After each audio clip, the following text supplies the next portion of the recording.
OverLord, Volume 1. Prologue. Before one girl and another even younger one stood a figure in full plate armor brandishing a sword. The blade swung, sparkling in the sunlight as if to say that taking their lives in a single stroke would be an act of mercy. The girl shut her eyes. She didn't want to be biting her lower lip. She just had no choice but to accept what was about to happen.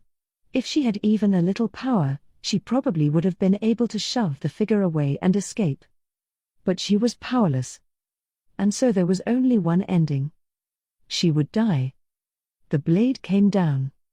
The pain still hadn't come. She unscrunched her eyes. The first thing she saw was the sword, stopped mid-swing. The next was the figure holding the sword. The knight was practically frozen, looking at something off to her side. His unprotected stance manifested his internal shock. The girl turned to follow his line of sight. And saw despair. It was darkness. A patch of raven black, ultra-thin but so deep it seemed as if it went on forever. It was an oval rising up out of the ground, its bottom half cut off. It was a curious sight, but at the same time, it made her feel indescribably uneasy. A door? Was what came to mind when she looked at it. A heartbeat later, she would be proven correct. Something glided out of the darkness. And when she saw what it was, a dry shriek escaped her lips. A human would have no chance against this being. Hazy red light flickered flame-like in the vacant orbs of a bleached white skull. The gaze was trained unfeelingly on the girls as if they were live prey. Skinless, fleshless hands, both sublime and terrible, clutched a staff so gorgeous it seemed to be the concentration of all the world's beauty. It was as if death had donned an intricately ornamented raven-black robe and been born into this world from another along with the darkness. The air instantly froze. At the entrance of the absolute even time seemed to stop. As though her soul had been taken, the girl forgot to breathe. With no sense of time, inhaling was difficult, and she nauseously gulped for air. A messenger from beyond has come to lure us away. But that didn't seem right. The night behind them had frozen as well. Nya. She heard an exhalation that could not even be called a scream, but whether it had been her trembling little sister, or the knight with the sword before them, she didn't know. Death's fingers, of which only the bones, picked clean, were left, stretched out slowly and then violently snatched at, not the girls, but the knight. She wanted to look away, but she was too scared. She had the feeling that if she looked away, the monster would transform into something even more horrible. Grasp heart. Death incarnate made a clenching motion, and metal clanged noisily next to the girl. She was scared to take her eyes off Death, but she lost to the tiny bit of curiosity still dwelling inside her and looked at the knight lying face down on the ground. He wasn't moving. He was dead. Yes, dead. The danger threatening to take her life had evaporated in a laughably simple way, but she couldn't celebrate. Death had only assumed a more concentrated form. Sensing the fear in her gaze with its entire body, Death moved toward her. The darkness that had been contained within her field of vision began to expand. It's going to swallow us up. She hugged her sister close. The idea of running away didn't even occur to her anymore. If her opponent had been a human, she might have been able to act on the faint hope of maybe, but the being before her dashed that hope as if it were nothing. Please let it not hurt, at least. That was the most she could hope for now. Her little sister clung to her waist, shaking with fear. She wanted to save her, but she couldn't. All she could do was apologize for her powerlessness and pray that they would die together so she wouldn't be lonely. And then. Chapter 1. The End and the Beginning. 1. In the year 2138, there exists something called a DMMORPG. This stands for Dive Massively Multiplayer Online Role-Playing Game. While connected via an intracranial nanocomputer network called a neuro-nano interface, which combines the best of cyber and nanotechnology, players experience physical sensations as if they were really inhabiting an imaginary world.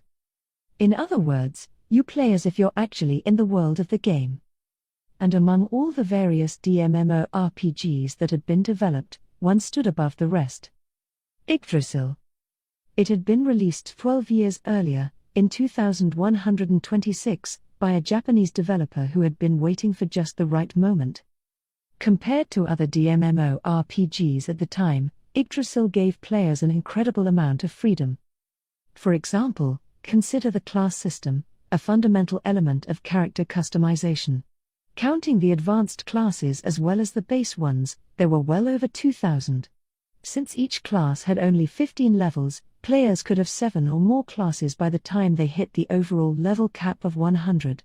As long as they met the basic requirements, they could dabble as they pleased. Though it would be inefficient, a player could acquire 100 classes at level 1 if they wanted to. In other words, the system was such that, unless they were deliberately created that way, no two characters would ever be the same.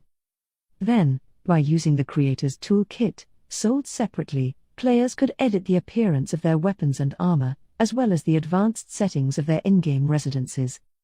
The environment awaiting players who ventured into this world was enormous. In fact, there were 9 worlds: Asgard, Alfheim, Vanaheim, Netherwalia, Midgard, Jotunheim, Niflheim, Helheim, and Muspelheim. A vast world, a staggering number of classes, and graphics that could be tweaked to one's heart's content. It was precisely the amount of customization that poured nitroglycerin onto the Japanese creative spirit and led to the game's explosive popularity. It got to the point where in Japan the word DMMORPG was practically synonymous with YGGDRASIL.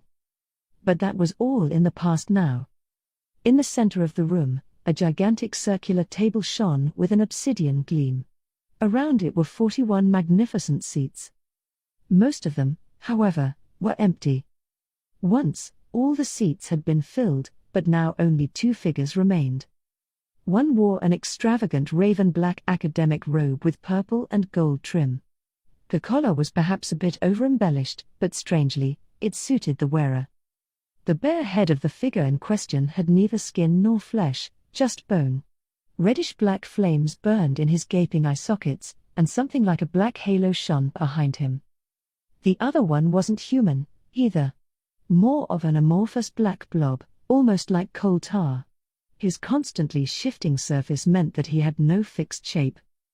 The former was an elder lich, an undead being that was what remained of a caster who had pursued magic ability to its extreme, and the most elite type, an overlord. The latter was an elder black ooze, which was a slime race that had some of the most powerful acid abilities in the game. Both races occasionally appeared as monsters in the most difficult dungeons. The various types of overlords used the highest level evil magic, while the elder black ooze had the ability to corrode weapons and armor, so both were famously hated. But these two weren't monsters. They were players.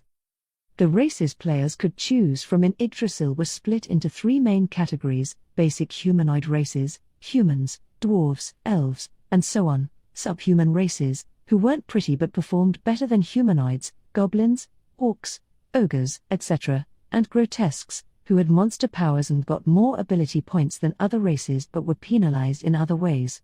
Including all the elite races, there was a total of 700 at the user's disposal. Naturally, overlords and elder black oozes were 2 of the elite grotesque races that players could become. The overlord spoke without moving his mouth. Even for what had once been the pinnacle of DMMORPGs, it had still been impossible to animate expressions to align with conversation. "It's been a really long time, hero. Even though it's the last day YGGDRASIL's servers are open, I didn't think you would actually come." "For real, long time no see, Momonga," another adult male voice answered, but compared to the first, it sounded pretty lifeless. "It's been since you changed jobs IRL, so, how long ago was that? 2 years? Yeah, about that. Geez, it's been that long, damn. My sense of time is messed up from working so much overtime. Sounds rough. Are you doing okay?" "My health? It's pretty much in tatters. Not doctor visit level, but pretty close. Uck. I really wanna just run away from it all. But I gotta eat, so I'm working my ass off and getting whipped like a slave." Yikes. The overlord Momonga leaned back to exaggerate his wince. This conversation was kind of killing the mood. It's seriously awful. Momonga was already put off, but Hero's follow-up sounded exactly as awful as he said things were. Their gripes about their jobs in reality gathered steam, how their subordinates had no communication skills, how the spec documents were liable to change from one day to the next, how their bosses would grill them if they didn't meet their quotas, how they could barely ever go home because there was too much work, their abnormal weight gain caused by the crazy hours they kept, the increasing number of pills they took. At some point, it was like a dam broke inside Hero, and Momonga shifted to a listening role as the complaints flooded out. Talking about one's real life in a fantasy world was frowned on by many. Please keep your reality out of my daydream was certainly an understandable sentiment, but these two didn't feel that way. There were two requirements that all the members of their guild, Ainz Ooal Gown, had to meet. One was that members had to be working adults, and the other was that they had to play grotesques. Since that's the type of guild it was, real-life work woes were a common topic of discussion, which was fine with the members. The conversation these two were having was an everyday occurrence in Ainz Ooal Gown. Enough time had passed that Hero's muddy flood of grievances had calmed to a clear stream. Sorry, I don't mean to just whine. But I can't really talk about this stuff IRL, you know. A part of him that must have been his head wiggled. Momonga took it as a bow of apology and said, "Don't worry about it, Hero. You accepted my invitation to come tonight even though you're exhausted, so listening to some complaints is the least I can do. I'll take as many as you've got." Hero seemed a bit livelier than before and gave a weak chuckle. "Really, though, thank you, Momonga. I'm glad I was able to log in today and see you after so long. It makes me glad to hear you say that. But I should probably get going soon." Hero's tentacles began moving in midair. He'd opened his menu.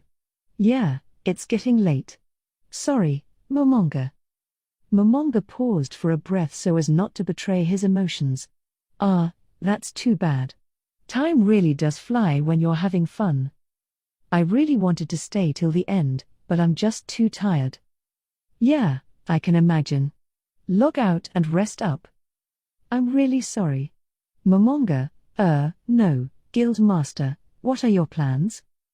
"I'll hang around until the forced log out when the servers shut down. There's still some time left, so there's a chance someone else might show up." "I see. Honestly, I was surprised this place still even existed." Times like this, Momonga was truly grateful that their expressions were fixed. Otherwise, his grimace would have been immediately apparent. In any case, his emotions would have been evident in his voice, so he had to keep his mouth shut to suppress them. Hearing something like that from a guildmate after having worked so hard to maintain their base precisely because it was a place they had all built together elicited feelings in Momonga too mixed to explain. But those feelings vanished when he heard what Hero said next. "As the guild master, you kept it going so we could come back anytime, didn't you? I really appreciate that. Well, we all built it together, you know? Making sure members can come back anytime is the guild master's job. I think having you as our guild master was what made this game so fun for us. I hope to see you again, in Yggdrasil too. I haven't heard any rumors about a sequel, but yeah, I hope so, too. If it happens, let's definitely play together. Anyhow, I'm falling asleep here, so I'm gonna log off. I'm glad I got to see you at the end like this. It's been great playing with you." Momonga choked up for just a moment. Then he managed his final goodbye. "I'm glad I got to see you, too. Nice playing with you." Bar ding. A smiley emoticon appeared over Hero's head. In Yggdrasil, expressions didn't change, so players used emoticons when they wanted to convey emotions. Momonga opened his menu and picked the same emoticon. Hero got the last word in. "See you again somewhere." With that, the last of the 3 other guild members who had made the farewell gathering disappeared. Silence returned to the room, a silence so deep it was hard to imagine anyone had been there. No echoes, no vestiges of anyone's presence. Looking at the chair where Hero had been sitting until a moment before, Momonga murmured the words he'd suppressed. "I know you're tired, but it's the last day, the servers are shutting down. Won't you stay until the end?" Of course, there was no reply. Hero was already back in the real world. Momonga heaved a sigh from the bottom of his heart. There was no way he could have said that. It had been evident from their short conversation and the tone of Hero's voice how extremely tired he'd been. A guy that exhausted had read the email Momonga had sent and came out for the last day. That was more than enough to be thankful for. Any further requests would have overstepped the bounds of nostalgia and just made Momonga into a nuisance. Momonga stared at Hero's empty chair and then shifted his gaze. There were 39 other chairs. The places where his guildmates used to sit. He looked around at all of them before coming back to Hero's seat. "See you again somewhere. See you again sometime. See you later." He'd heard those words many times. But they almost never came true. Nobody ever returned to Yggdrasil. "Where and when exactly are we going to meet, huh?" Momonga's shoulders shuddered violently, and the true feelings that had been building up all this time suddenly gushed out. "Don't fuck with me," he roared, pounding the table with both fists. The game system registered his motion as an attack and began computing countless parameters, such as his unarmed attack strength and the table's defense stats. The result appeared above the place where his hands had struck, 0. "This is the great tomb of Nazarick. We built it together.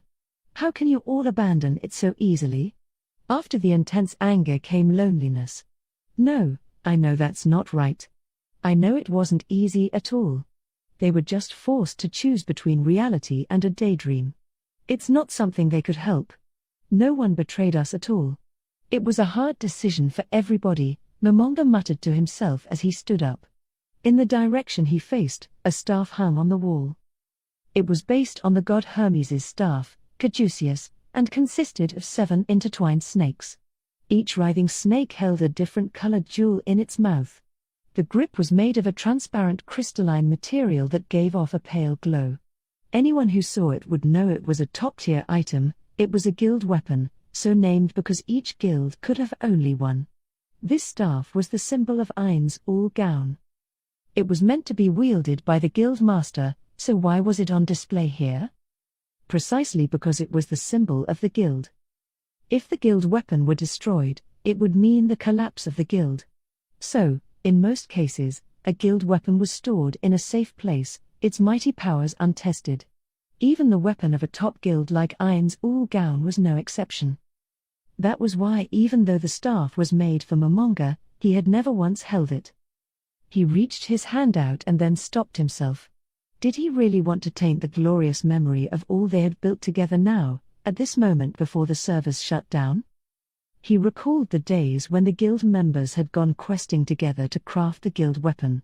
They had split into teams and competed to see who could collect the most resources, argued about what the design should be, summarized the opinions each member brought to the table, and built it up piece by piece.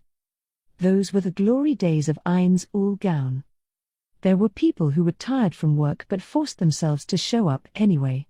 There were people who slacked on their family obligations and got into huge fights with their wives. There were people who laughed and said they took a sick day. Sometimes they'd wasted the whole day just chatting. They'd get so excited about the silliest things. They'd plan quests and hunt for treasure like there was no tomorrow. Once they mounted a sneak attack on a castle that was an enemy guild's base and stormed right in. Once they were nearly annihilated by one of the strongest secret monsters in the game, known as world enemies. They'd discovered some previously undiscovered resources. They'd positioned all kinds of monsters in their base to take care of any intruders. But now there was no one left. Out of 41 players, 37 had quit. The other 3 had remained members in name, but Momonga couldn't remember the last time they had come before today. Momonga opened the menu to access official data and looked at the guild ranking. Now there were slightly fewer than 800 guilds. Once they had been ranked 9th, but they had fallen to 29th. This is our rank on the last day, huh? The lowest they'd ever been was 48th. That they had only slipped that far was not thanks to Momonga's efforts, but to the items left by former guildmates, what remained of the guild's former glory. It was a wreck now, but it had had its heyday. And the fruit of that period was their guild weapon, the staff of Ainz Ooal Gown.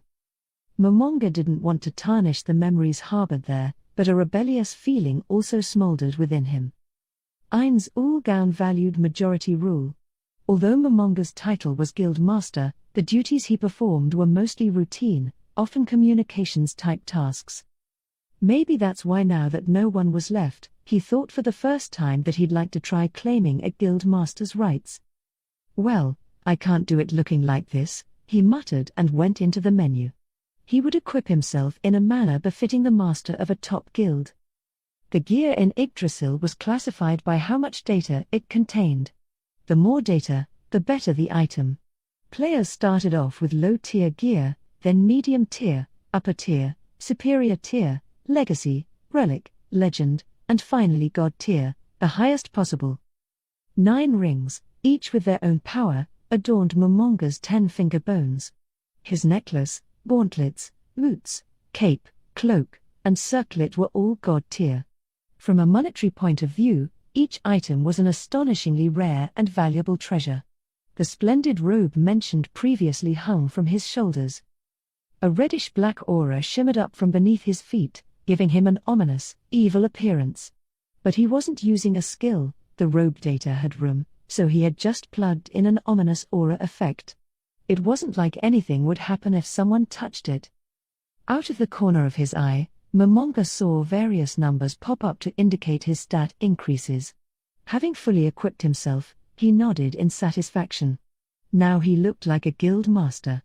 Then, he reached out and grasped the staff of Ainz Ooal Gown. The moment it was in his hands it began radiating a shimmering, dark red aura. Anguished human faces would occasionally form, warp, and dissipate, seemingly so real one could almost hear their tortured cries. Maybe we went a little overboard. Finally, on the last day the servers were running, this elite staff was in the hands of its rightful owner. While confirming the icons indicating his dramatic stat boosts, he still felt lonely. Well, symbol of the guild, shall we see what you can do?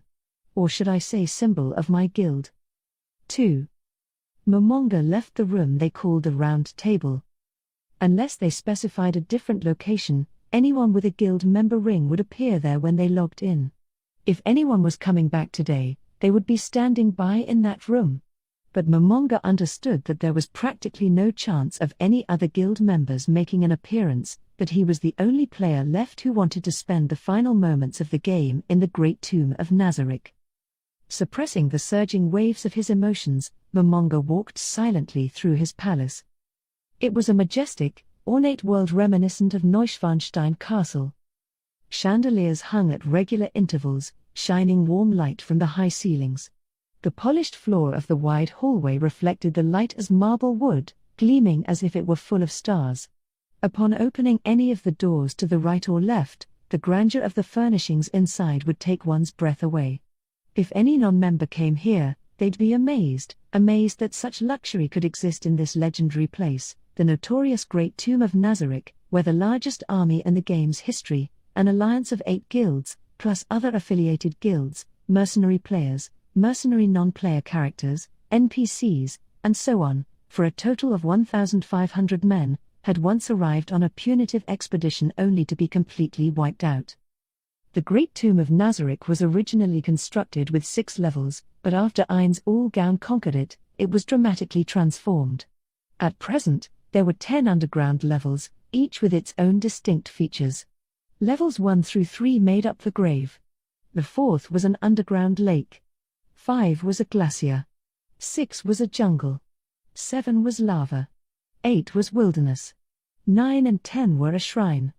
This was the headquarters of a guild that broke the top 10 back in an era when there were thousands, the Guild of Ainz Ooal Gown.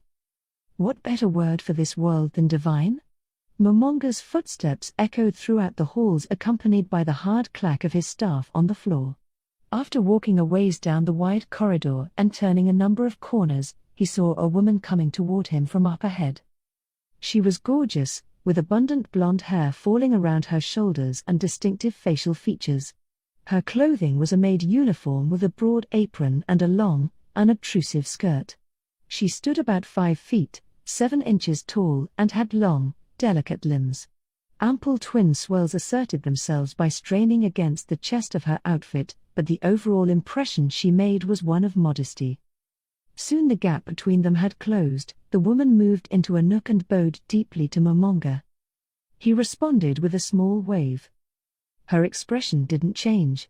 There was such a slight hint of a smile that it was difficult to tell if it was there or not, just as before. In Yggdrasil, expressions never changed, but in her case, the implication was a little different. This maid was an NPC, a non-player character. She was not controlled by a human but moved on her own according to her AIA program. Basically, she was a walking mannequin. No matter how sophisticated she was or how politely she bowed, it was all just according to her programming. Momonga's response might have seemed a foolish way to treat a mannequin, but there was a reason he wanted to show some consideration. The 41 NPC maids working in the Great Tomb of Nazarick were all based on custom drawings. The artist was a guild member who made his living as an illustrator and who was now serialized in a monthly manga magazine. Momonga gazed fixedly at the maid. He was looking at the girl certainly, but mainly her outfit. It was surprisingly detailed. The meticulous embroidery on the apron was especially impressive. But how could he expect anything less when the artist was a guy who said, "A maid's uniform is a battle-deciding weapon"? Momonga fondly recalled the graphics producer's screams. Ah, right. Even back then he was all about maid uniforms for great justice. Actually, even the manga he's doing now has a maid as the heroine. Are you making your assistants cry with all the detail work, white lace? Hero had designed the AI program, along with 5 other mates. In other words, this maid was another former guild member's collaboration, so it would be sad to simply ignore her. Just like the staff of Ainz Ooal Gown, this maid was a shining memory of the good old days. As Momonga reminisced, the maid, who had straightened up, cocked her head as if to say, "May I help you?" Oh, is this the idle pose she would strike if you were near her for a certain amount of time? He searched his memory and was impressed by how detailed Hero's program was. He knew there must be other secret poses. He was taken by the urge to see them all, but unfortunately, time was running out. He checked the semi-transparent watch face on his left wrist. He indeed had no time to waste. "Thanks for all your hard work," he said to the maid out of sentimentality and then slipped by her. Of course, there was no reply, but he felt like it was the proper thing to do on this last day. Leaving the maid behind, Momonga continued walking. It was not long before a grand staircase with its primarily red carpeting came into view. At least 10 people could walk abreast down it with their arms outstretched. Momonga slowly descended to the deepest level of the Great Tomb of Nazarick, the 10th level. The stairs led to an open hall where he found several people. The first one he saw was an old man superbly dressed in a traditional butler uniform. His hair was completely white, as was his beard, but his back was as straight as the blade of a steel sword. Conspicuous wrinkles in his chiseled Caucasian features gave him an air of kindness, but his penetrating eyes were like those of a hawk targeting its prey. Behind him, trailing him like his shadows, were 6 maids. These, however, were equipped completely differently from the one before.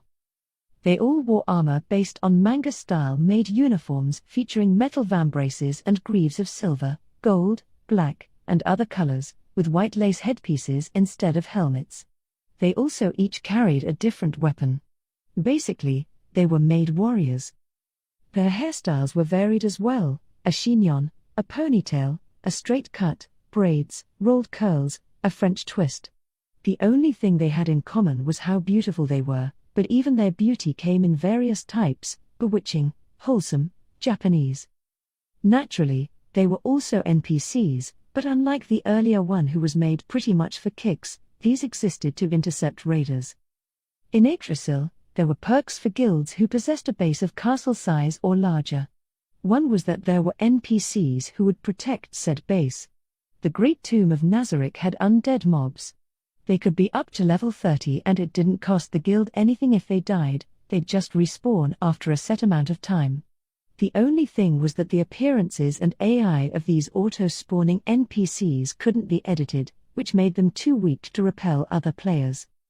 But then there was another perk, the right to create the guild's own NPCs from scratch. Even a weak guild that occupied a base of at least castle size would get at least 700 levels to dole out to custom NPCs as they liked.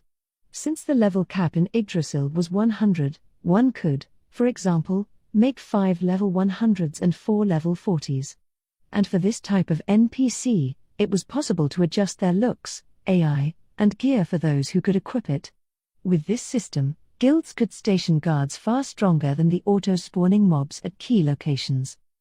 Of course, there was nothing forcing people to create NPCs with combat in mind. There was one guild, the Great Cat Kingdom, that made all their NPCs cats or other members of the Felidae family. It wouldn't be mistaken to say that this ability was meant to bring out the personalities of the guilds. Momonga brought a hand to his chin and looked at the butler bowing before him. He didn't come here very often, since he normally used teleportation magic to go from room to room. That must have been why the sight of the butler and maids here made him feel so nostalgic. He stretched his fingers out for the menu and opened up the members-only guild page. Checking a box there instantly caused the names of all the NPCs in the room to appear over their heads. "So that's what you're called." He cracked a smile. It was part pained wince for not remembering their names, but also part nostalgic grin, as memories of the dispute over what the names should be surfaced from his fragmented recollection. Sabos the butler's background said he could perform all the duties of a house steward. The team of combat maids, known as the Pleiades, reported directly to him. Besides them he was also in charge of the male servants and assistant butlers. There was probably more detailed background info in the text log, but Momonga wasn't interested in reading any more. He didn't have much time left, and there was somewhere he wanted to be sitting when the servers shut down. Incidentally, the reason all the NPCs, including the maids, had detailed backstories was that Ainz Ooal Gown was full of people who loved to write them. And because there were so many illustrator and programmer members, everyone was really obsessed with getting the graphics right, which in turn spurred on the writers' imaginations. Sabos and the maids were meant to be the last line of defense against raiders. Not that anyone thought it was possible to repel players who managed to penetrate this far, but at least NPC guards could buy some time. That said, no players had ever gotten to the 10th level, so all the guards had ever done was wait. They had never received orders from anyone, but just stood by wondering if or when an enemy would arrive. Momonga tightened his grip on the staff. It was stupid to feel sorry for NPCs. After all, they were just data. If it seemed like they had emotions, it just meant the human who designed the AI had done a good job. But a guild master should make his NPCs work. While teasing himself in his head for sounding so arrogant, he added, "Follow me." Sabos and the maids acknowledged the order with a bow. Momonga's guildmates didn't mean for these NPCs to leave this area, and Ainz Ooal Gown valued majority rule.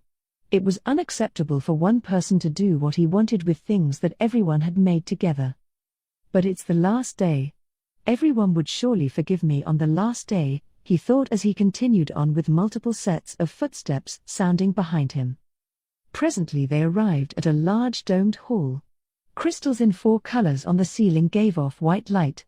There were 72 alcoves dug into the walls, most of which contained a statue. There were 67 in all, each in the form of a demon. This room was called Lemegeton after the famed grimoire also known as the Lesser Key of Solomon. All of the statues, carved out of ultra-rare magical metals, were golems based on Solomon's 72 demons. The only reason there were 67 instead of 72 was that the person making them got bored partway through. The crystals on the ceiling were monsters. During an enemy raid they could summon the major elementals, earth, wind, fire, and water, and simultaneously bombard the enemy with wide-range area of effect magic attacks.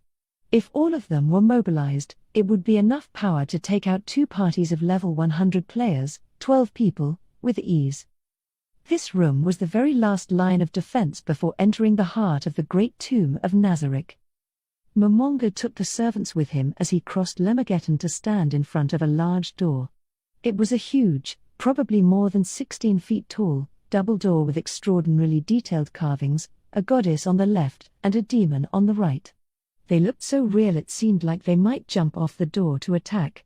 Despite that, Momonga was fairly sure they didn't move. If a bunch of heroes managed to get this far, we should welcome them. A lot of people say we're evil and whatnot, so let's lie and wait for them here like final bosses. The suggestion was adopted by majority rule. Albert Alan Odell had been the most obsessed with the word evil out of anybody in the guild. That guy just never got through adolescence. Momonga took another sentimental look around the grand hall. Okay, you're not going to attack me, right? His anxiety was not unwarranted. Even he didn't know how everything in this labyrinth worked. He wouldn't have been surprised if one of the retired members had left a twisted parting gift, and the guy who made this door was definitely the type to do something like that. Once, he said he wanted to show Momonga a powerful golem he had just made, but when Momonga booted the golem up, a bug in the combat AI caused it to start throwing punches at him. He still wondered if that had been on purpose. Hey, Lucifer! If you attack me today of all days, I will be seriously angry. Momonga touched the massive door with caution, but his worries had been for nothing. It opened automatically but slowly, with appropriate gravity. The mood changed. The previous room had already been as tranquil and solemn as a shrine, but the scene here surpassed even that. The new atmosphere exerted a physical pressure, the exquisite workmanship could be felt weighing on one's entire body. The room was huge, 100 people could come in and there would still be space left over, and the ceilings so high. The walls were primarily white with ornamentation done mainly in gold. The magnificent chandeliers that hung from the ceiling were made of jewels in a rainbow of colors and cast a dreamy sparkling light. On the walls, hanging from the ceiling to the floor, were large flags, each with a different crest, 41 in all. On the far side of this lavish gold and silver room was a short flight of 10 stairs. At the top was a throne carved out of a giant crystal, its back practically tall enough to reach the heavens. Behind it was a large scarlet tapestry bearing the guild's crest. This was the most important location in the entire great tomb of Nazarick, the throne room. A wow escaped Momonga's lips as he admired the overwhelming room. He was sure the workmanship was the best, or maybe second best, in all of Yggdrasil. That made it a perfect place to spend the last few minutes of the game. It was so large, the sound of his footsteps seemed to vanish into the room as he entered. He eyed the female NPC standing next to the throne. She was gorgeous, wearing a snow-white dress. Her faint smile was like that of a goddess. Her lustrous hair was a black, the exact opposite of her dress, and reached all the way to her waist. Her golden irises and vertical slit pupils were odd, but they didn't detract one bit from her peerless feminine beauty. She did, however, have thick horns that curled forward out of her temples, like a ram's. But that wasn't all. Black angel wings sprouted out of her back near her hips. Perhaps because of the shadows caused by her horns, her goddess smile seemed like it might be a mask hiding something else. She wore a glittering golden necklace like a spiderweb covering her shoulders and chest. In her delicate silken gloved hands, she carried a strange wand-like object. It was about 18 inches long, its end tipped by a black orb that floated there with no supports. Momonga hadn't forgotten her name. How could he have? She was Albedo, captain of the Great Tomb of Nazarick's Floor Guardians. There were 7 Floor Guardians, and she was the NPC who oversaw them. She was the character at the top of the NPC hierarchy in the Great Tomb of Nazarick. Which was why she was allowed to stand by in that innermost room. But there was some harshness in the way Momonga looked at her now. I knew there was one world item here, but why are there 2? There were only 200 of these extraordinary items in Yggdrasil. Each world item contained an absolutely unique power. There were even game-breaking items that allowed their owner to demand the admins to change a part of the game's system. Of course, not all of them were so extravagant. Even so, if a player were able to own one individually, one can imagine how far their reputation would spread. Ainz Ooal Gown was in possession of 11 world items. That was more than any other guild, far more, in fact. The guild with the next most had only 3. Of Ainz Ooal Gowns, Momonga had gotten permission from the guild to carry one as his own, and the rest was scattered around the Great Tomb of Nazarick, although most of them stayed in the treasury, protected by the avatars. There could only be one reason that Albedo had come into possession of one of these secret treasures without his knowledge: the guild member who created her had given it to her. Ainz Ooal Gown valued majority rule. It was unacceptable to move the treasure everyone collected together around on one's own. Momonga was somewhat offended and felt he should probably take it back. But today was the last day. He decided to take that guildmate's feelings into account and leave the item where it was. "That's far enough," Momonga said to Sabos and the Pleiades in a dignified tone when they'd reached the steps to the throne. Then, he started up the stairs, but after he had gone up a couple, he realized he could still hear footsteps behind him and winced, although, of course, the graphics of his skull face didn't move a bit.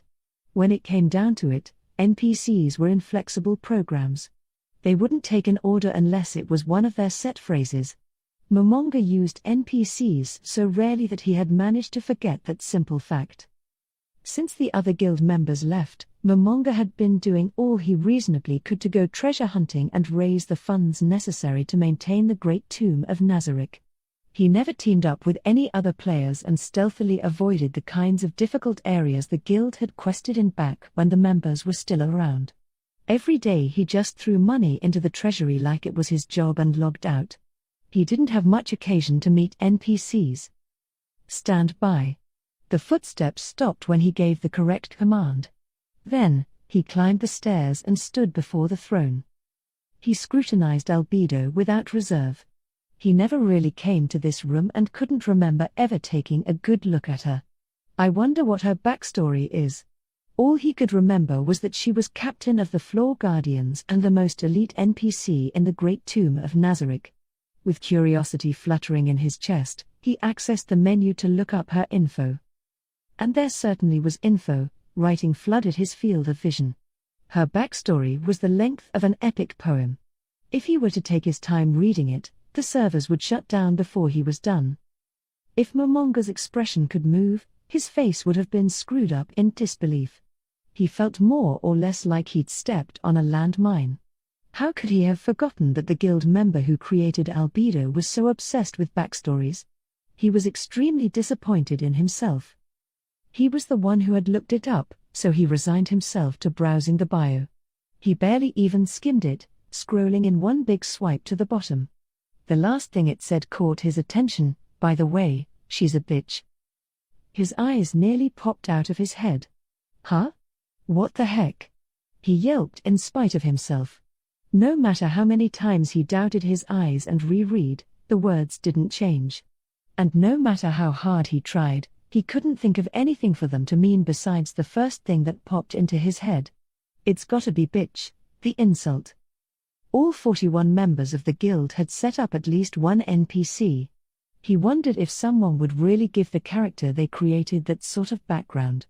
If he took his time and read the whole thing, maybe there was some deeper meaning. But there were some people who came up with the craziest backstories. And the member who had created Albedo, Tabula Smaragdina, was one of those. So you're into that unexpected contrast, eh, Tabula? Still, isn't this going a bit too far? The NPCs the guild members made were like the legacy of the guild. If the one on top of the hierarchy had this in her bio, it seemed pretty. Was it okay to mess with someone's original NPC due to personal feelings? Momonga thought for a moment and then gave his answer. I'm gonna change it. Now that he was carrying the guild weapon, he was guild master in both name and substance. He figured it would be okay to exercise the privileges he'd mostly ignored in the past. Using the fuzzy logic of if a guild member makes an error, it should be corrected, he broke through his hesitation. Momonga pointed his staff. Usually one would need the creator's toolkit to edit bios, but he could access them with his guild master privileges. A couple menu inputs later and the sentence about being a bitch was gone. I guess that'll do. Then, he thought for a moment and looked at the space he'd opened up. Maybe I should put something in there. This is so stupid. Momonga winced at his own idea and input the characters via the menu keyboard. It was a short sentence. And she's in love with Momonga. Ugh, how embarrassing. He put his hands over his face. He felt he might collapse due to sheer mortification, as if he'd made up his own ideal lover and written a romance about it. He fidgeted. He was so embarrassed he considered changing it again, but he decided it was okay. It was the last day. This embarrassment would disappear in just a few more minutes. Plus, both sentences had the same amount of words. What perfection. Deleting it and leaving an empty space would be a bit of a waste. Momonga sat on the throne and distracted himself from his slight satisfaction, and thus multiplied shame. He looked out across the room and noticed Sabos and the maid standing stiffly at the bottom of the stairs. In this room, their rigid postures seemed somehow lacking. Oh right, I think there was this one command. Genuflect. Albedo, Sabos, and the 6 maids all dropped to one knee at once and bowed, as if they were his subjects. That's better. Momonga lifted his left wrist and checked the time, 23:55 and 48 seconds. Made it just in time. By now the game masters are probably making announcements non-stop. There are probably fireworks. But Momonga was cut off from all that, so he didn't really know. He leaned back in the throne and looked up at the ceiling. He had thought a party might show up to storm them on the last day, since this was the base of the guild that had crushed that punitive expedition. He'd been waiting. As guild master, he was ready to take on the challenge. He'd sent an email to all of his old guildmates, but only a handful replied. He'd been waiting. As guild master, he was excited to welcome his old mates. Is this guild just a relic of the past? He wondered. Now there was no one around, but it sure had been a lot of fun. He moved his eyes to count the flags hanging from the ceiling. 41. A flag for every guild member with their crest. He pointed a phalanx at one of them. Me. Then, he moved his finger one over. That flag had the crest of Ainz Ooal Gowns, no, the entire game's best player, the one who originally proposed starting their guild. He was also the one who had united its forerunner, the first 9. Touch me. The next one over was the crest of Ainz Ooal Gown's oldest member age-wise, a university professor in the real world, Death Suzaku. Momonga's finger sped up as he went. The next was one of the guild's only 3 women members. Ankoro Moki Mochi. Momonga continued naming all the guild members according to their crests, with no hesitation. Hero Hero, Peroncino, Bubbling Teapot, Tabula Smaragdina, the Warrior Take Mikazuchi, Variable Talisman, Genjiro. It didn't take very long for him to say all 40 of his guildmates' names. They were still burned into his brain. He slumped down in the throne, somewhat tired. Yeah, we had fun. The game was free to play, but Momonga spent about a third of his monthly salary on microtransactions. It wasn't that he was making so much, he just didn't have any other hobbies, so Yggdrasil was all he spent money on. Once he put so much into a lottery that came with a bonus that he blew straight through the bonus. He went to all that trouble and finally got the rare item he'd been after, but Yumeko, a guildmate, won it for the price of a single lunch out. Oh, did that suck? He'd writhed around on the floor. Since Ainz Ooal Gown was made up of working adults, almost everyone was buying stuff in-game, but Momonga was definitely up there in terms of spending. He was probably pretty high up even among everyone on the server. That's how hooked he'd been. Questing was fun, too. And playing with friends was even more fun. To Momonga, with his parents already gone and no friends in the real world, Ainz Ooal Gown represented the awesome times he'd spent with his friends. And now he was going to lose it. How miserable, how awful. He tightened his grip on the staff. Momonga was a normal office worker. He didn't have the money or connections to do anything. He was just another user whose only choice was to silently accept the end. In the corner of his field of vision, he saw the time, 23:57. The servers would shut down at midnight. There was almost no time left. His fantasy world was ending, and soon all his days would be spent in reality. It's only natural. Humans can't live in a daydream. That's why everyone left. Momonga sighed. He had to be up at 4 tomorrow morning. If he didn't go to bed as soon as the servers went down, it would affect his work. 23:59 and 35 seconds, 36, 37. Momonga counted down along with the numbers.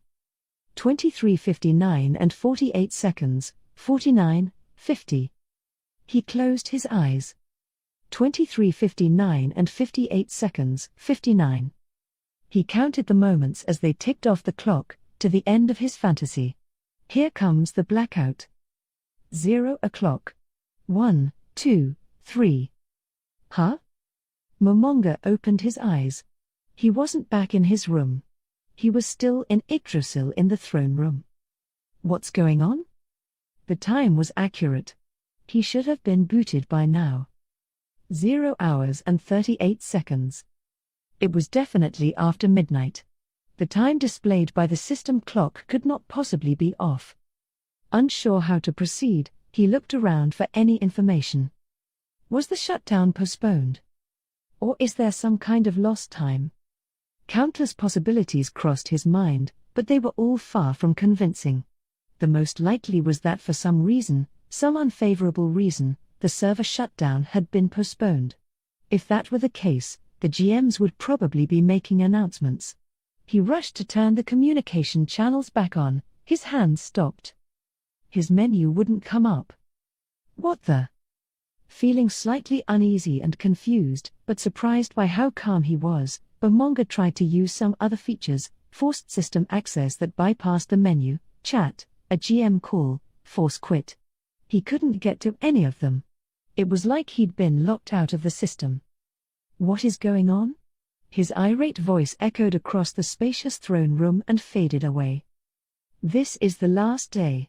It's unthinkable that something like this could happen on the day that is supposed to be the end of it all. Are they teasing us? What came over him now was irritation at not being able to make a beautiful exit at the game's glorious end. It could be felt in each word he spoke and almost sounded like he was taking out his anger on someone, but there shouldn't have been any response. However, is something the matter, Lord Momonga? It was a woman's pretty voice, and he was hearing it for the first time. Dumbfounded, Momonga looked to see where it had come from. When he saw who had spoken, he was absolutely shocked. It was an NPC who was looking up at him, albedo. 3. Karni. It was a small village not far from the Tove woodlands at the southern edge of the Azalisia mountains that formed the border between the Empire and the Kingdom. The population was about 120. 25 households was not an uncommon size for a village on the frontiers of the Re-Estais Kingdom. Karni mainly relied on agriculture and the bounty of the forest, and the only visitor apart from an apothecary who came to acquire herbs was the tax collector. The phrase "like time had stopped" was an apt descriptor of the place. The day started early in the village. Villagers generally awoke at dawn. Unlike the larger cities, they didn't have magically maintained continual light, so they rose and slept with the sun. Henry Emmett's mornings began with fetching water from the well near her house. Fetching water was women's work. Her first chore was done when the large pot in her house was full. By that time her mother would be finished preparing breakfast, and the 4 members of their family would sit down together to eat.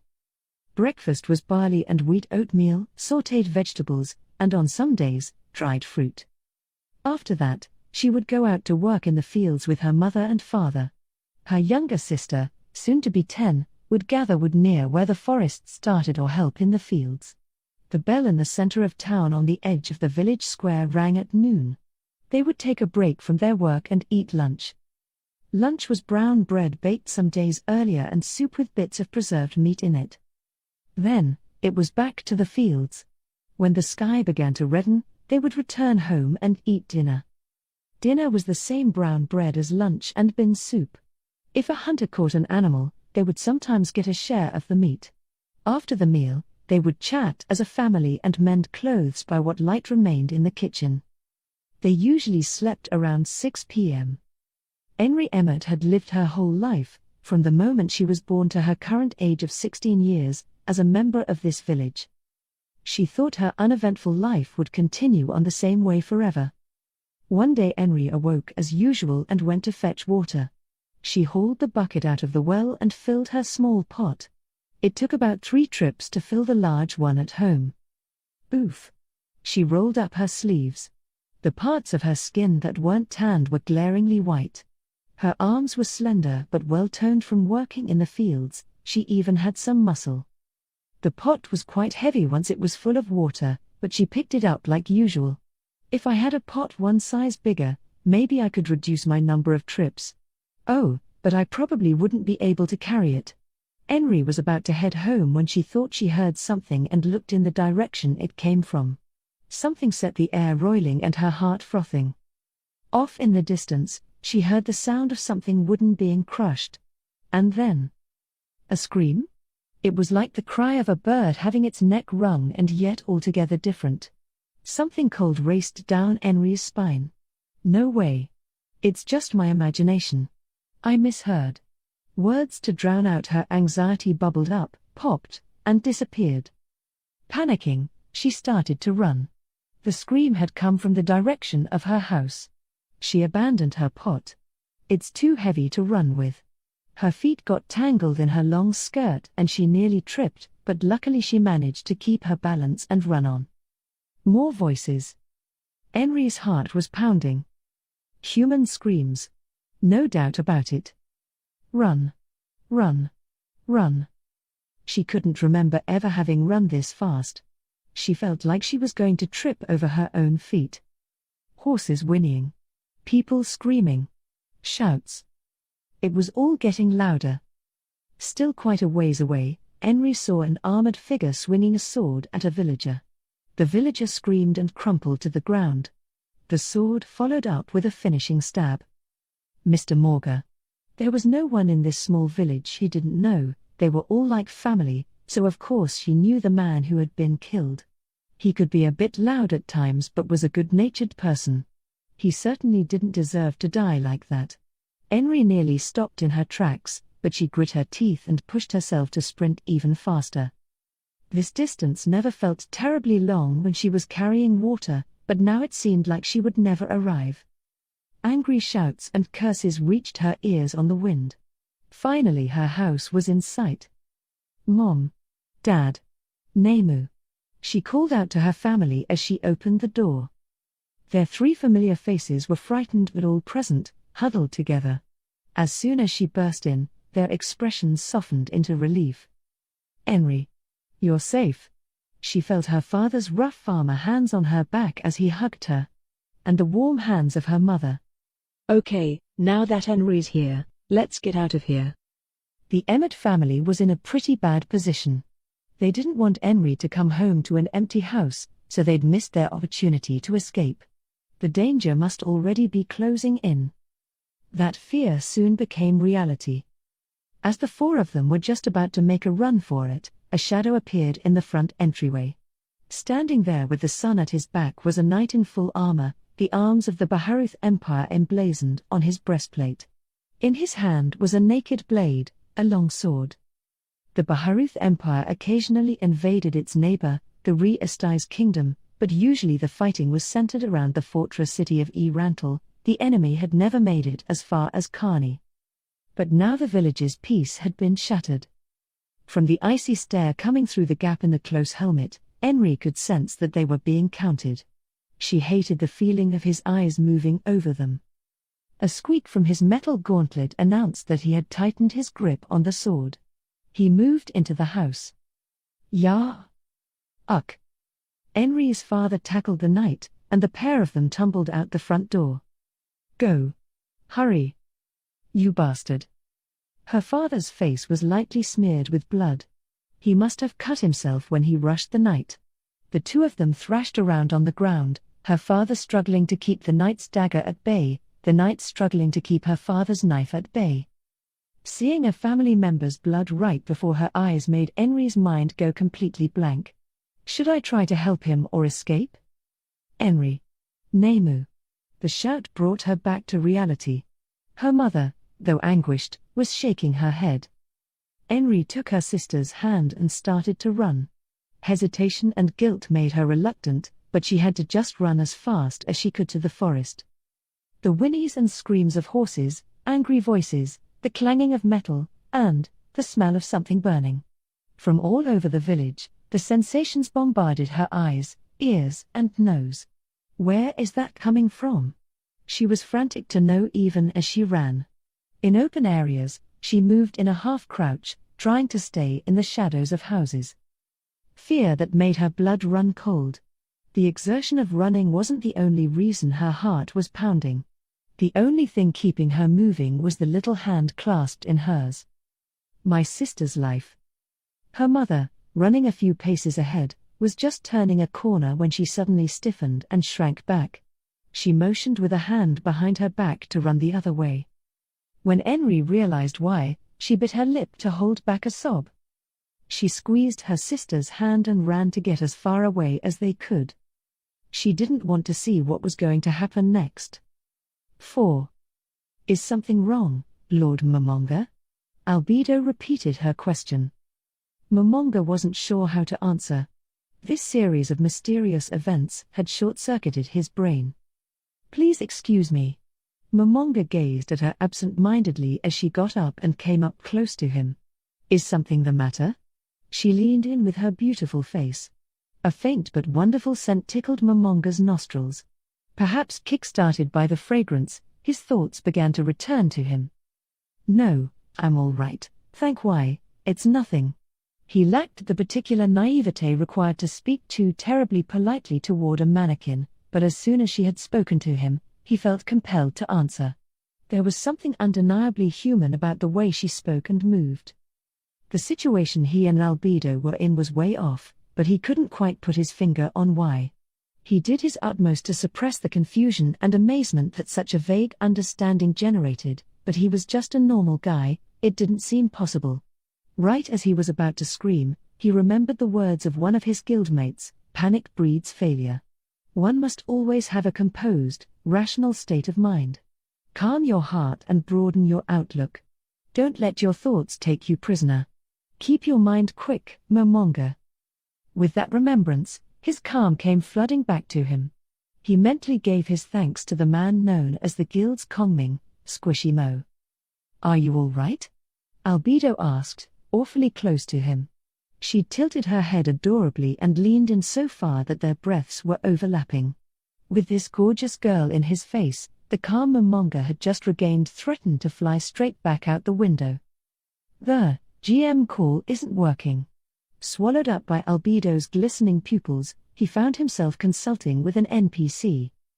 A member of the opposite sex had never approached Momonga with this look in her eyes before, especially with such a lack of propriety. He knew it was just an NPC someone had made, but the flow of her expressions was so natural it was unsettling. But somehow he noticed those feelings settling down already, as if they were being held back.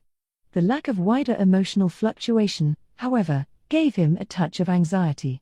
He had thought it was due to his former mate's words, but is that really it?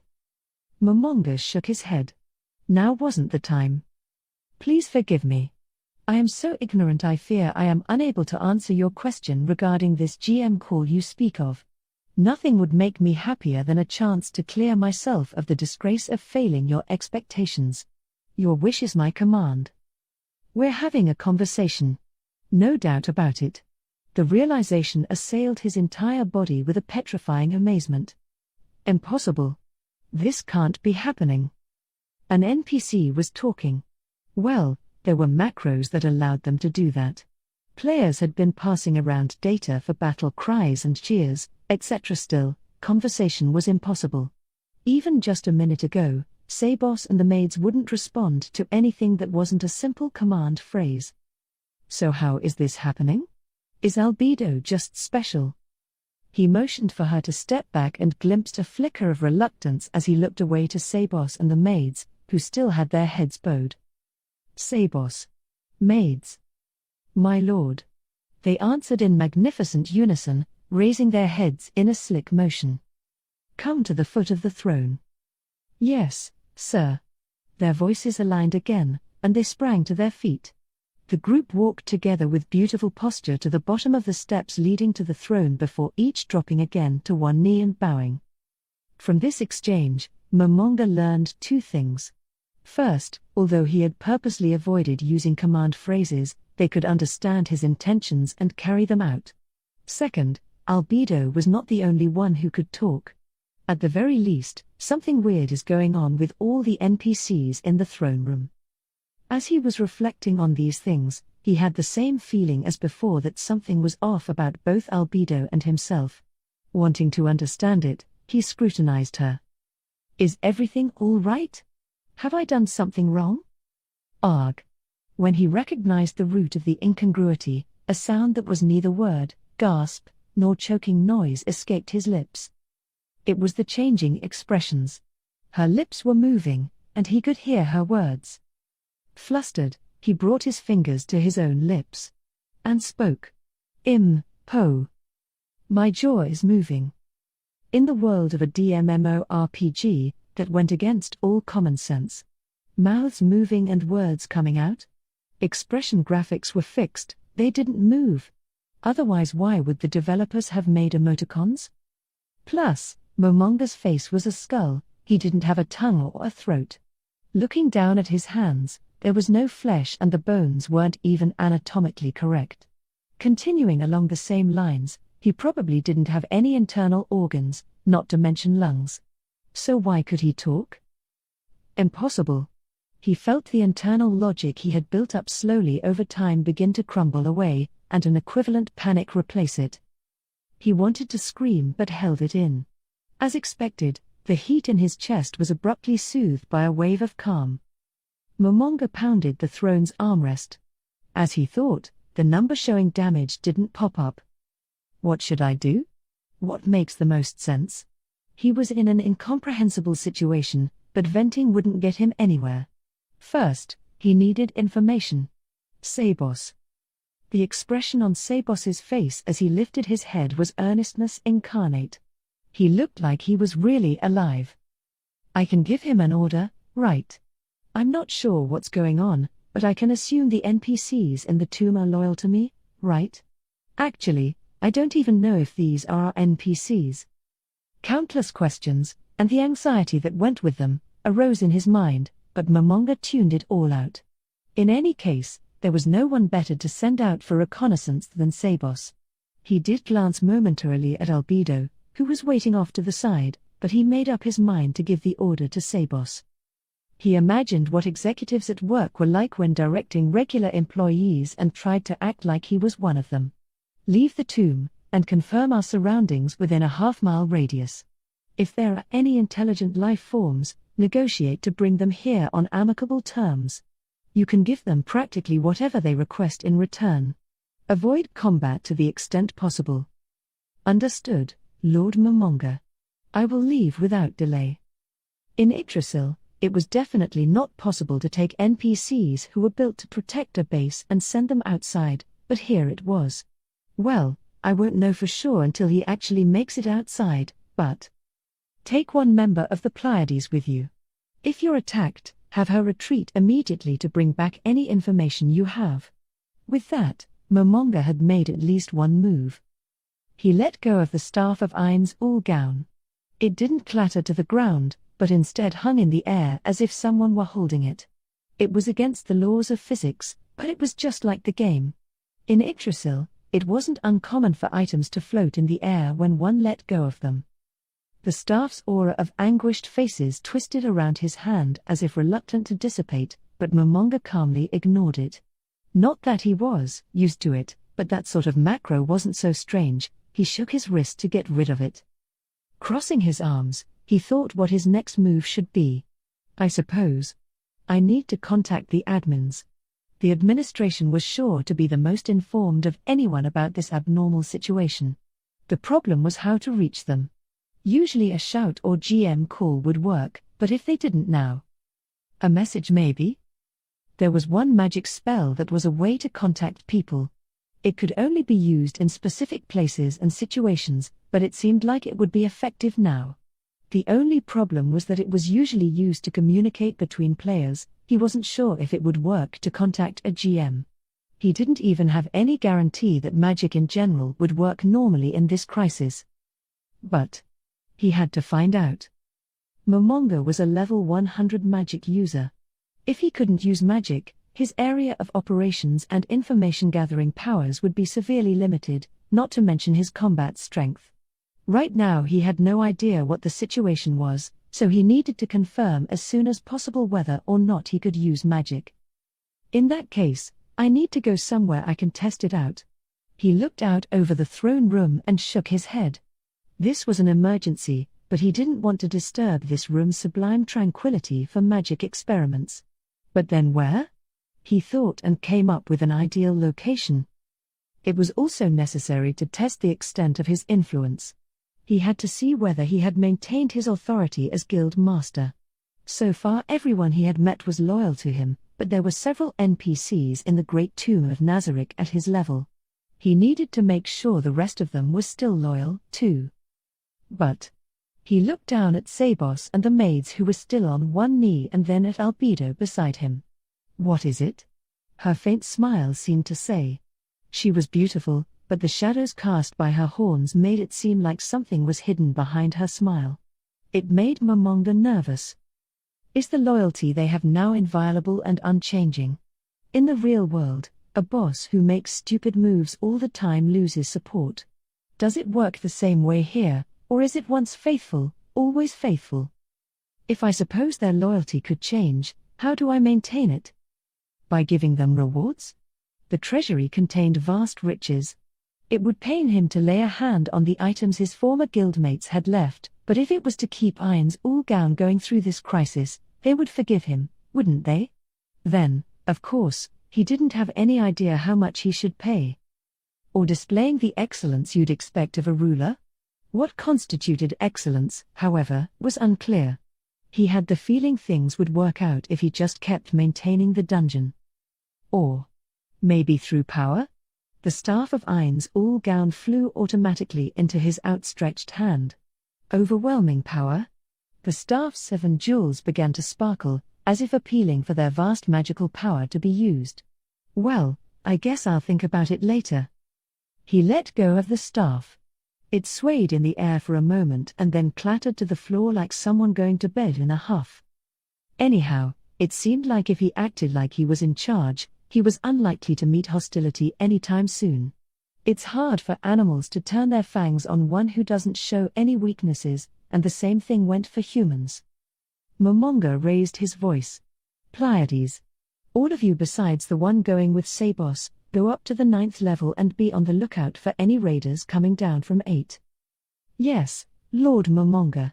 The maids behind Sabos complied. Now go immediately. Understood, Lord and Master, their voices echoed. Sabos and the combat maids all paid their respects to Momonga, stood at once, and set off. The huge door opened and then closed after them. I'm so glad they didn't say no or something.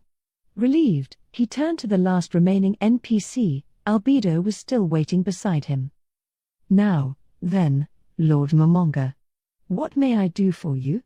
She asked with a gentle smile. Oh, right. Momonga leaned out of the throne to pick up his staff. Come here. Yes, sir. She sounded overjoyed and sidled right up. Momonga worried about her wand and the black sphere floating on the end of it for just a moment, but decided to forget about it.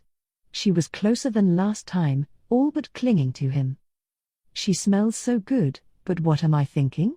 The thought popped up again, but he promptly dismissed it. He didn't have time for that sort of nonsense now. Momonga reached out and touched her hand. NGH. The look on Albedo's face said she was in pain. He whipped his hand away as if he'd been electrocuted. I wonder what's wrong. Did I creep her out? mixed in with the numerous sad memories, like having cashiers drop change into his hand from above to avoid accidentally touching him, flitting across his mind, he found the answer. Oh. An Overlord was a higher rank of Elder Lich, and one of the special abilities an Elder Lich could acquire by leveling up was the dealing of damage by touch, normally as an attack. Maybe that's it? But even if that was the case, there were still questions remaining. In Yggdrasil, the system would judge mobs and NPCs within the Great Tomb of Nazarick as belonging to Ainz Ooal Gown. Friendly fire for guild members was always off so allies couldn't harm one another. So did that mean she didn't belong to the guild? Or that friendly fire had been turned on? The latter is a distinct possibility, Momonga decided and said to Albedo, "Sorry, I forgot to turn off negative touch." "Never you mind, Lord Momonga. That level of damage wasn't even damage. Besides, I would suffer any agony for you." Eek. "Oh, ha. I see. But I'm sorry," Momonga stammered, not knowing how to act toward Albedo as she made that cute little shriek and covered her blushing cheeks with her hands. But it did seem like the issue had been damage from negative touch. Averting his eyes from Albedo, who was going on about a virgin's pain, Momonga tried to think how to temporarily turn off a passive power, and suddenly, it dawned on him, using any of an Overlord's various powers was now as natural an act as breathing. He found himself laughing in spite of himself at what an extraordinary situation he was in. After all the strange things that had happened so far, it didn't even surprise him. Adaptability is a terrifying thing. "I'm going to touch you." "Oh." After turning off the ability, he reached out and touched her hand. Countless thoughts came up, how delicate it was, how white, but Momonga dismissed any that stemmed from his being male. What he wanted to know was if she had a pulse. "She does." The beat was a steady baboom, baboom. It would be only natural for a living thing. Yeah, for a living thing. Momonga took his hand away and looked at his own wrist. There was no skin, flesh, or anything besides a pure white bone. He had no blood vessels, so of course he had no pulse. That's right, an Overlord was undead, a being who had transcended death. Of course he wouldn't have a pulse. He looked up at Albedo. He could see himself in her glistening pupils. Her cheeks were awfully flushed, her body temperature was probably skyrocketing. Noting these changes in her was enough to shake him up. "What's going on?" "This is an NPC, just some data, right? What kind of AI can make data look like it's actually alive? It's practically as if Yggdrasil has become reality." "That's impossible." Momonga shook his head. "It can't be anything as crazy as that." But once the idea had lodged in his mind, it wouldn't come unstuck so easily. Feeling vaguely uncomfortable about the changes he was noticing in Albedo, he hesitated about what to do next. His next move would be his last. If I check this last thing, all of my hunches will turn to convictions. The balance that shows whether this is reality or not will swing one way or the other. So I have to do it. I wouldn't be surprised if she attacked me with that weapon she's holding, but even so. "Albedo, can I touch your sage chest?" "Huh?" The atmosphere froze solid. Albedo blinked, bewildered. The moment he said it, Momonga felt he might die of embarrassment. Sure, he'd had no choice, but what kind of thing was that to say to a lady? He had the urge to howl that he was the worst person in existence. "I've abused my power in order to sexually harass a woman, I really am the worst. But I can't help it. Yeah. It has to be done." He forcefully talked himself down and regained his mental equilibrium rather quickly, then mustered all of his coercive power as a superior. "You don't mind, do you?" Utter failure. His timid words caused Albedo to beam as if she were the sun making all the flowers bloom. "Of course, Lord Momonga. Please have your way with me." She puffed out her chest and her substantial breasts were thrust into Momonga's face. If he had had the ability to gulp, he would have surely done so several times. Her breasts were giving her dress great lift, and he was about to touch them. On the one hand, Momonga was feeling oddly nervous and shaken, but some corner of his brain was being calmly and objectively self-observant. He started to feel incredibly stupid. Why is this the test I thought of, and why am I actually doing it? For some reason when he peeked at Albedo, she stuck her chest out even more as if to say, "Go ahead," her eyes twinkling. Was Momonga aroused or ashamed? He willed his hand to stop shaking, made up his mind, and reached out. Under the dress, he felt something a bit rigid, but beneath that he could feel something soft. NGH. Amid Albedo's sticky moaning, Momonga got the information he was after. Assuming he was still sane, Momonga had two hypotheses for explaining the current situation. One was the possibility of a new DMMORPG. In other words, at the same time Yggdrasil had shut down, Yggdrasil 2 had started up. But that didn't seem terribly plausible after what he'd just experienced. In Yggdrasil, doing anything rated R was strictly forbidden. Even PG-13 could be considered out of line in some cases. Violators were dealt with severely, their names were posted to the list of abusers on the game's website and their accounts were suspended. That's because if a log of it were made public, the operators could find themselves afoul of the adult entertainment business laws. Under normal circumstances, it wouldn't have surprised Momonga if what he'd just done had been against the rules. If he was still in a game world, there should have been some measure in place to prevent it. In the first place, if the GM and admins were monitoring, they would have tried to stop him, but there was no sign of that. Additionally, the cybertech laws that governed DMMORPGs viewed forcible, non-consensual participation in a game as kidnapping for ransom. If someone were forced to be a test player, it would be immediately exposed. The inability to force quit would probably be seen as illegal confinement, too. If that was what was going on, the game's proprietary console had to keep a week's worth of records by law, so exposing it would be easy enough. When he didn't show up for work, someone would probably come over to check on him, and once the police investigated the console, that would clear things up. But was there really a company stupid enough to commit a crime so easy to get caught for in an organization-wide way? Of course, if they said, "It's an early demo version of Yggdrasil 2, or we just released a patch," there was a gray zone, but he couldn't believe it would be worth it to the developers or admins to take that kind of risk. So there had to be something at work besides the developers' intentions. In that case, he needed to make a fundamental change in the way he was thinking or he wouldn't get anywhere. The problem was that how he should think was unclear. There was one other possibility. That the fantasy world had become the real world. Impossible. He promptly rejected the idea. There was no way something so outrageous, so illogical, could be true.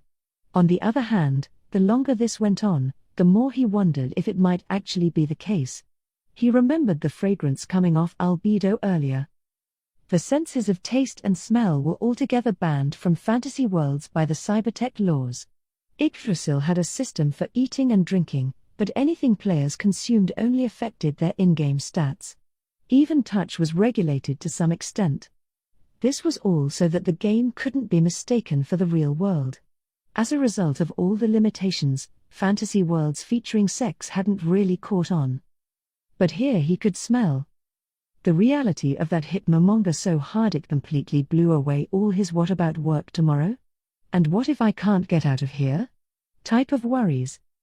If this weren't reality, just in terms of the bandwidth that would be required to run this fantasy, it'd be impossible. His mouth was bone dry, but he swallowed anyway. Even if he couldn't understand it, his mind had already accepted it. Finally, he let his hand fall limply from Albedo's full chest. He felt he'd been groping her a bit longer than necessary, but he told himself it was something he had to do for confirmation. It certainly wasn't because she was so soft he couldn't take his hand away. At least, probably not. "Sorry, Albedo." "Ah." She exhaled hotly, and he could feel why her cheeks had turned so red. "Then," she said, looking slightly askance, "so here it is, my first time." "Huh?" Momonga let out a confused yelp in spite of himself. It took him a moment to understand what she was saying. First time? For what? And what's with that look on her face? What shall I do with my clothes? What? Would you like me to take them off myself? Or did you want to do it? If I keep them on, they might get dirty. Oh, but if my lord prefers it that way, I have no objections. Finally her words sank in. Actually, Momonga wondered if he even had any brain left for them to sink into. Once he understood where all this was coming from, it grated on him. Stop. Stop it, Albedo. Yes, sir. Right now we can't. We don't have time to be doing such things.